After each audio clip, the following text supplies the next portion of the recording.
Chers amis, bonjour et bienvenue dans cette nouvelle fiche vidéo marketing. Nous allons parler aujourd'hui du marketing de réseau et essayer de répondre à plusieurs questions. Qu'est-ce que le marketing de réseau et est-il légal? Eh bien, n'en déplaise aux détracteurs de tout poil, le marketing de réseau est bien légal. Souvent confondu, à tort, avec la vente pyramidale, qui est, elle, par contre, complètement illégale d'ailleurs dans la plupart des pays au monde, le MLM, Multi-Level Marketing, ou marketing de réseau, ou appelé aussi marketing relationnel, est complètement autorisé en France. Afin de vous assurer de la validité d'une société, de son concept et plan de rémunération, de préférence, inscrivez-vous dans une compagnie inscrite à la FVD, Fédération de la Vente Directe. Vous serez sûr de travailler avec une entreprise sérieuse, respectueuse des lois françaises et européennes, appliquant le code de déontologie de la vente directe. Alors, qu'est-ce que le marketing de réseau ? Vous avez certainement dans votre vie recommandé un bon restaurant à un de vos amis, un bon produit, un service. Eh bien, le marketing de réseau, très basiquement, c'est bien de cela que l'on parle. Recommander un produit ou un service à une de vos connaissances qui pourra à son tour, et si elle le souhaite, en faire de même. La seule différence, c'est que vous serez rémunéré pour le faire. Bien entendu, une nouvelle fois, c'est une explication basique et très simpliste du MLM. Dans les faits, c'est un peu plus complexe. Le marketing de réseau serait donc basé uniquement sur le principe de la recommandation.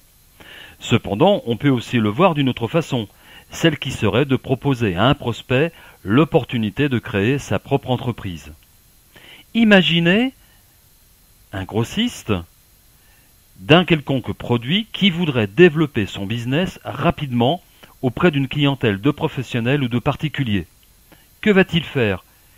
Eh bien, il va mettre en place une stratégie de recrutement de commerciaux qui iront prospecter des particuliers ou des professionnels pour faire du chiffre d'affaires afin de développer le marché concerné.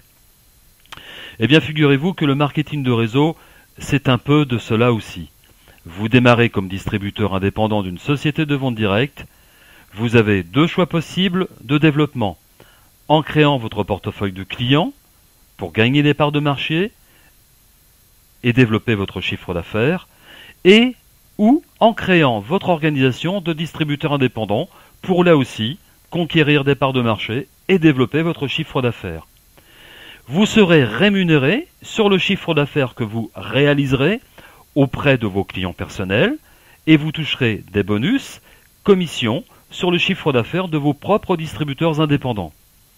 Plus votre organisation commerciale de distributeur indépendant sera importante, plus le chiffre d'affaires augmentera et plus votre rémunération évoluera.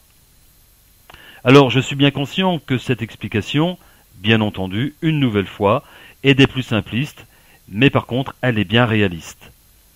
Le marketing de réseau a fait la fortune de beaucoup de personnes à travers le monde et a produit plus de millionnaires que toute autre activité. Bien que tout le monde ne soit pas fait pour ce concept d'affaires, d'ailleurs personnellement je ne suis pas fait pour être maçon, sans que ce soit péjoratif, et qu'il y ait des personnes qui ne réussissent pas ou mal dans le marketing de réseau, celui-ci mérite que l'on s'y intéresse de près, que cela soit en complément d'activité ou pour créer son propre business. Les gains ne sont pas garantis, la réussite non plus, car tout est basé sur la personne, son envie à faire les choses, sa pugnacité, de vouloir se former, de se remettre en cause tous les jours, car c'est à ce prix-là que le succès arrive, à force de travail et de volonté. Alors, si vous êtes prêt à démarrer, eh bien rejoignez-moi. Je vous dis à très bientôt pour une nouvelle fiche vidéo marketing.